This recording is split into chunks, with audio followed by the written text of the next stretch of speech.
তোমার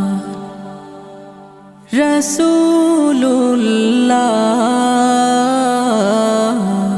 কি উপায় হবে আমার রাসূলুল্লাহ